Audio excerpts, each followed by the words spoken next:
Дагы бир алма бакка келдик. Бул деле полукарлик окшойт. Же карликпи тамчылатуу схемасын орнотуптур.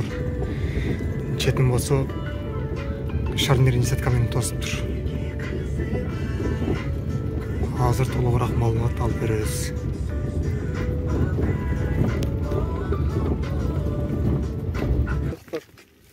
Мына жерде мисалы азыр булар муруттарын үзүп турасың, неме алыш үчүнчө качат алыш үчүн немелерин үзүп турасың, экөө эки бөлөк. Ошо клейр альба деген сорттору дейт. Мен билбейм, мына жакта качат өндүрүп туруп, мен айтканды кылмайынчы. Мына салгын алып туруп эле, мынанын саясың баягы индөл битиргас деген ыба деп коет, ошого малып туруп 3-5 секунд. Анан кийин баягы торпко сайсаң, үстүнөн пыссе туруп ана жер турат азыр көрөсүң. Мындай кылып салкын карап турса болсо күн мына солтук болчу. Ала транспирация көп болот да, жааш болот да. Мына тамыр алып калса бул өзүнчө көчөт боло берет. Ушунун өзүнө эле. Өзүнө. Анан болбосо мына жер болот, пленкасы жок эле болот. Мына жерде муруту жок экен. Азыр мурут алып жерге тийгенде мына бул жерден көчөт болуп кете берет да.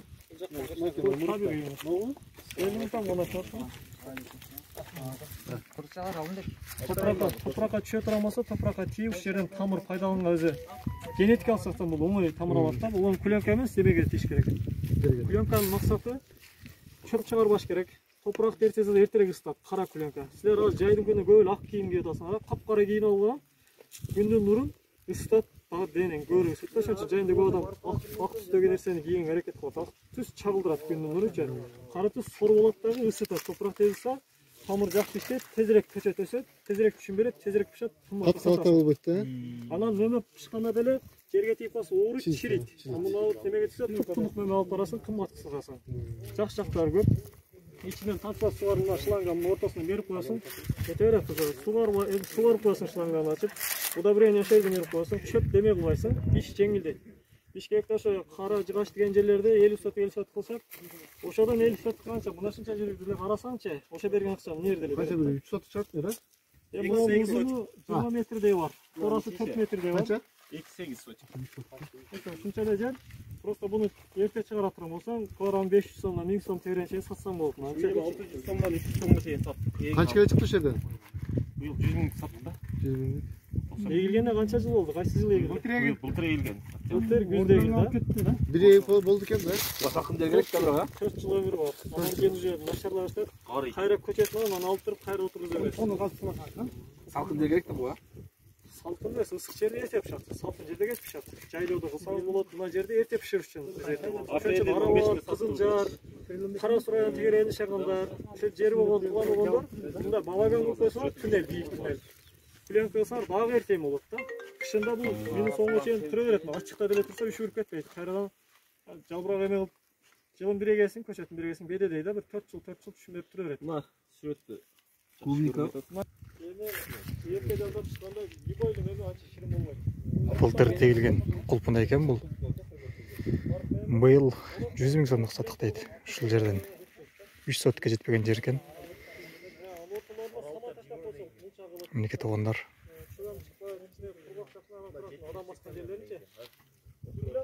Жерде максаттуу пайдаланса, ушундай аз жерден деле жакшы эле пайда табса болот экен.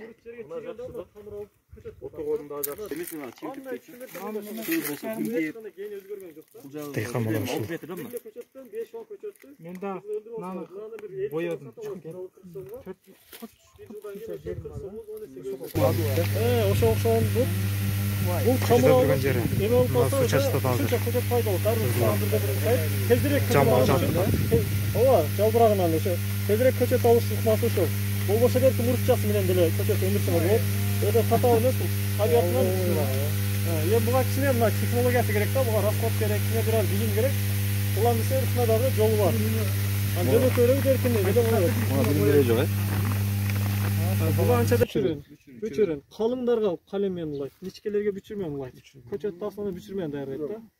Ошо жана дарбызда коленканын үстүнөн суу берип турат, ошону тогож болбойбу? Болот. Болот. Неме бүчүрөм кыйынбы Жапар? Ака кыйын дейт, мен Сиеле кипатовой. Жакшы эле. көрдүм эле көптөбөй койду. Я колониялна чекедегилер. Ошо быйыл эгил. Кеттик эми алма акыбат айлап тирегиле, 2 жылдык алмалар. Булар быйыл эгилген. Быйыл эгилген. Сорттары эмне? Галавал М106. Бул жакшы. Бул деле ошондой. Бул галавал. Ошо сортта турат. Зейхандык эле бул сорт. Көкпөй алып быйыл кайра алмаштырып та. Турчаныкы? Турчаныкы өзүбүздүк көчөт. Ооба. Быйыл саткан көчөттөр. Былтыркы неме? Былтыркы көчөттөр. Мен ошто бир Искендерде мага каратат. Солнечный ожог дейт. Видеосу бар Facebook'та, бир жылкыта. Жок, биринчилик мына солнечный ожог дейт. Примерно ошондо болгондо. Бардык эле биринчи ат кеткен полный тегиз. Өтөдө жок. Но начар ошондо бир койсолбойбу баары. Койсолбойт. Буну да жакшы берген. Бактериальный дейсиңби? Жок, андай. Солнечный ожог дейт. Жетишсиз болгондо да. Булардын баары өзгөрүү ташынармы? Бүгүн кечте Булар халат кашып кетти. 1 метр 1,5 метр. Алда аката. Бул аз болсо анан көп болуп. Нормасы канча? Нормасы бир 60 см, 50-70 см өстүрүп мына капталдарын. Бутактары бар, бийик чип кетсе, ошо экинчи ярышта деле өтүп койсо болот. Бирлик жолу чыккан жол. Бийик өлүп кетсе эмнеге жаман болот? Чечип чыктыңарбы? Бирок мына гала сорт өзү кийин чоңойгондон кийин небесе эми өзү ушундай өсөт. Ошо биринчи катарда көрдүңөр го, ошолор 2 жылдык жакшы каралган да. Сорт кандай? Муну алганы барбы азыр? Мөмө бул өсүштөн токтойт, азаят, кичине өсүп калат. Буларда кийинчи мөмө берип, бияга көбөйөт барган сайын. Бул өсүп кетет да, лидерди басмырлабаш керек да, лидер өдө барып кетиш керек. Канча тез 2 жылда, 3 жылда, 4 жылда ошо 3,5-4 метрге жетиштирсеңер ошончо жакшы болот.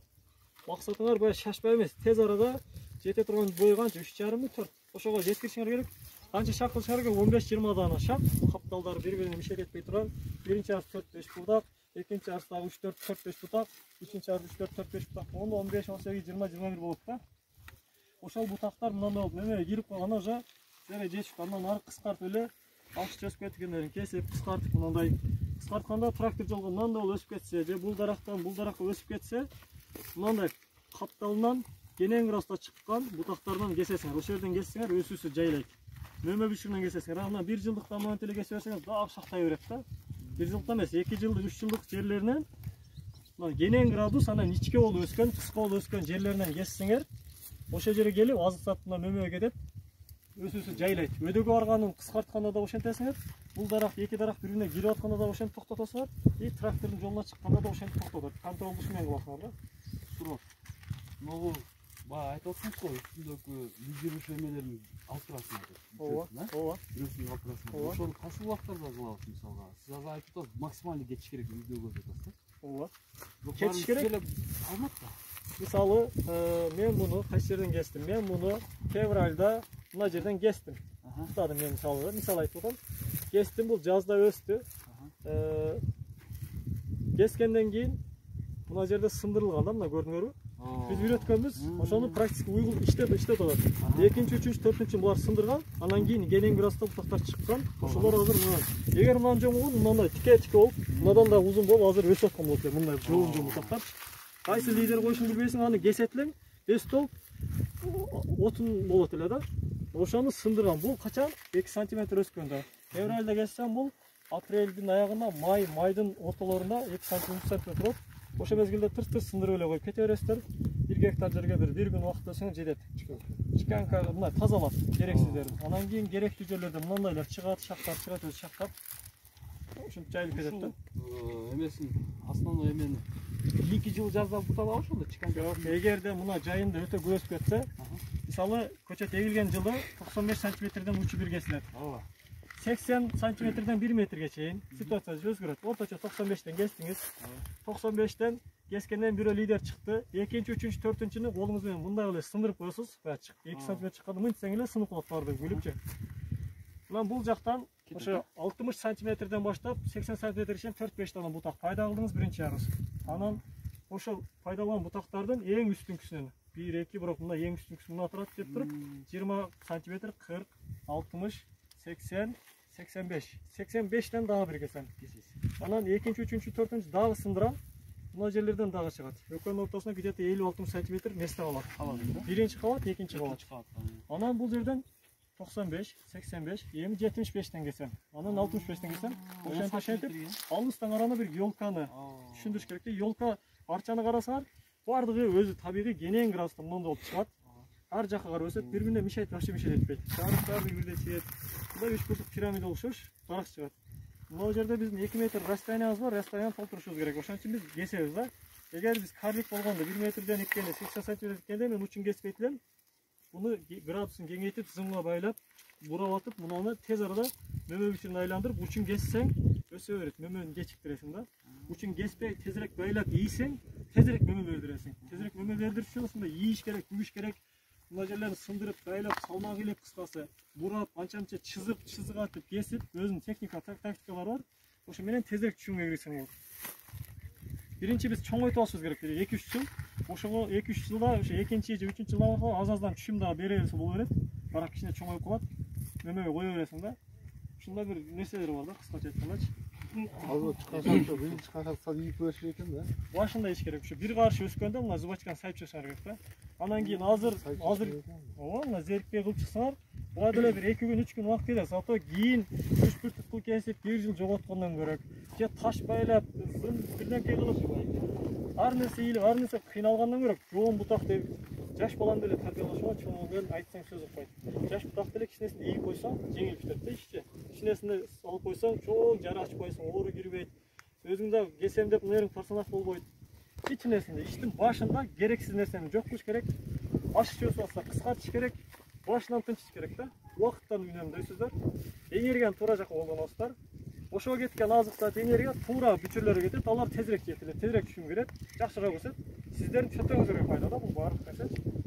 Бизнесте убакыт менен жарыш иштеш керек. Убакыт акча чачпай эскидей 10 жылда түшүм берсин, андай нерсе калбады жочу. Азыр 2-нчи жылда эле уже 2 жыл 2 квадраны түшүм берген ошо гинипалм деп коет. Ошондой көчөттөр бар. Шагы менен келет, 5 бутагы менен келет. Ар бир көчөт ошо 10 доллар тереңде болуп кетет. 7-8 доллардан Италияден келет. Ошондой да. Сонда эгерген жыл 2 квадран мөмө, 2 квадран мөмөңү уже 100 сомдон 200 сом акча да. 1000 сомдон 200 сом жерден чыгат, мисалычы. Ал кийинки жыл 4-5 килограмм болот. Анан кийинки жыл 15 килограмм болот. Уже 3-чү жылы. Сиз 3-чү жылы 2 килограмм алып атканда мына биз алар 15 килограммча чыгып калат. Бирок вложениянда ушундай кымбат чыгарды, ошондой кымбат болот да. Мен акчам азыраак, мен арзанытам, арзан алам. Ушундай эле нерсе. Бирок мен дагы жетем, бирок кечирээк. 2 жыл, 3 жыл артта кетем аланчы. Ал чөнтөккө эмеге жараша эле болот. Ошон үчүн чөнтөсү жукасына деле, чөнтөгү калыңына деле жол бар бул жердечи. Бардык адамга метод бар, бардык адамга ыңгайлаштырса болот.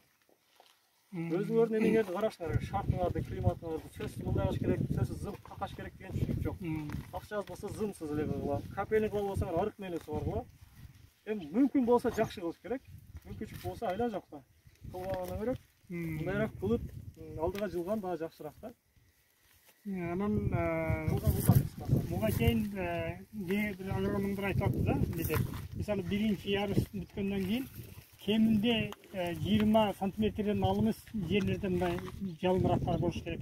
Сабакты сонун ичине ажоктон сактап турат деп. Азыр сенин айтууңа караганда 60-80 сантиметрге чейин болбосо болот экен да, мындай жалбырак немелер. Жалбырак болот. Мына жерде бүчүрлөр бардыгы мөмөгө айланат, бутактарга айланат. Бул жерде болгону кыска, чоң. Дарактын адамдын скелети болгондой эле, дарактына скелетин түзүш керек, форма берүүдө. Форма берүүдөгү скелетти ошол 15-тен 22ге чейин мындай каптоо бутактар түзөт да. Биринчи ярышта 5 бутагым болсо, экинчи ярышта 5, үчүнчү ярышта 5 бутагым болсо 15 бутагым даяр. 4-нчы ярышта 2-3 бутак кылсам же ошол 15 бутак деле мага жетет. Ар бир бутактан мен 2-3 килограмм мөмө алсам, 2 килограмм мөмө 1 килограммда 5 штук мөмө болсо 2 килограммда 10 мөмө. Мен мынаудан 10 штук мөмөдөн алып турсам, жетет да магачы. Мына дарактан 25-30 килограмм алам. Гектар башына чакканда ошол 40-50 тонна түшүм алам, мага жетет. Ошентип эсеп жүргүзөсүздөр. Баягы мына өзөгүнүн калыңдашыша жүктүктөйбүз дедик го. Калыңдашкан сайын 3 сантиметрге 45 штук мөмө, 5 сантиметрге 88 мөмө деп өзү чыгып калат. Ошондой эмелер бар. Таблицасы бар экен да. Таблицасы бар. Ошого карап примерно эми ар бир дарак санап чыга албайсың. Бир 5-10 даракты каласың. Визуальный. Визуальный. Божомолду кылып туруп, нар жагын урдура бересиң ошого карап элечи. Суйултканда дагы ошо мөмө көп байлап алса, ал жериң аз болсо кол менен суюп чыгасың, же гүл мезгилинде же жаш мөмө мезгилинде, үшү курса мөмө мезгилинде кыласың. Анан болбосо жер көп болсо химикат трактордун аркасынан филизатор булайсың дагы атайын күйгүзө турган дарылар бар. Гүл мезгилинде эле чачып берсең, гүлдөрүн жирбелүү күйүлөт.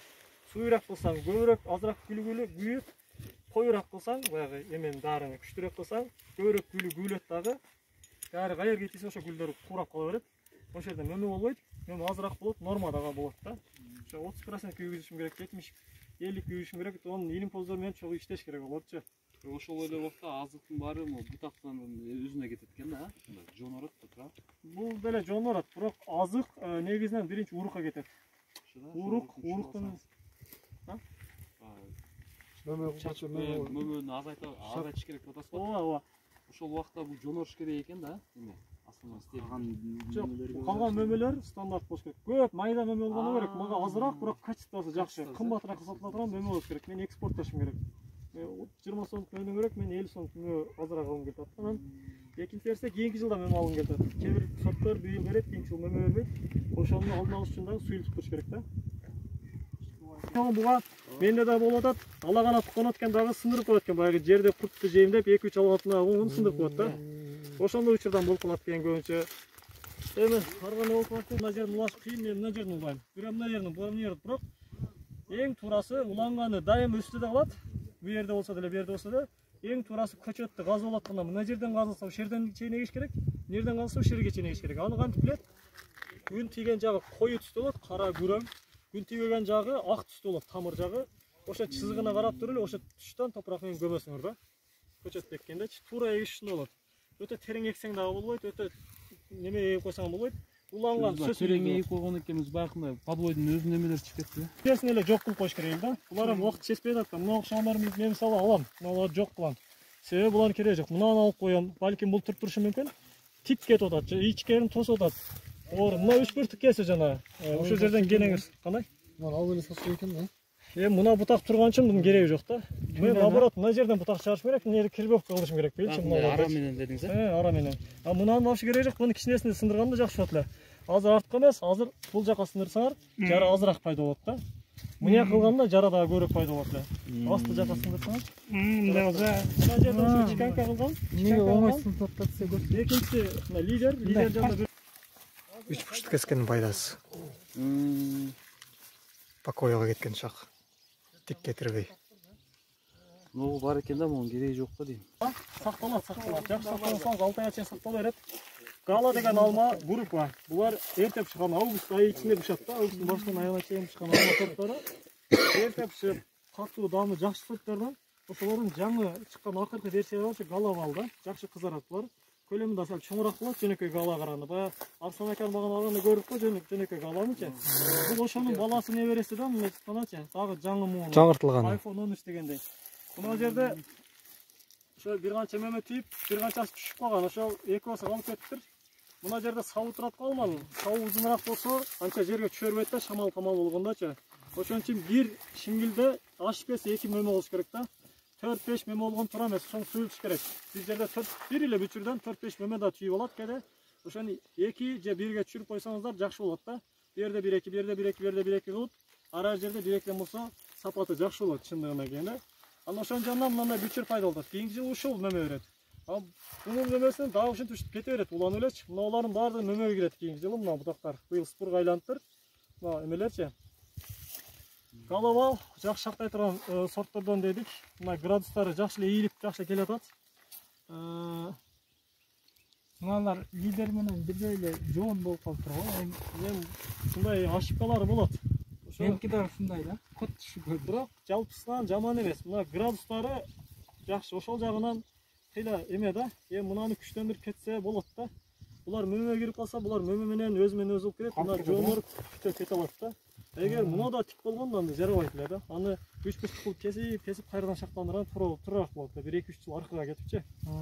Азыр бул жаман эмес. Мына ошо чиканка кылганда мына ичине кетип аткандарды мисалы алыш керек да. Мыналардын баары кереги жок, ичине кетип атат.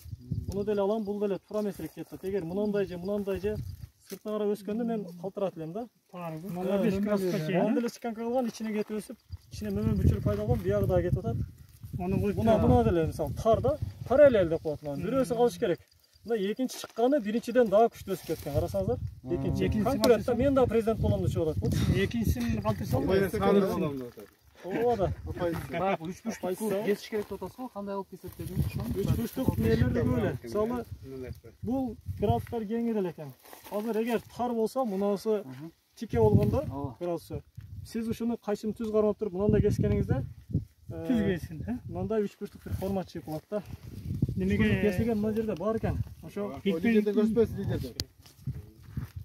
бир 3/4 кылып же болбосо мына бир 10 см, 5 см кесип коесуң.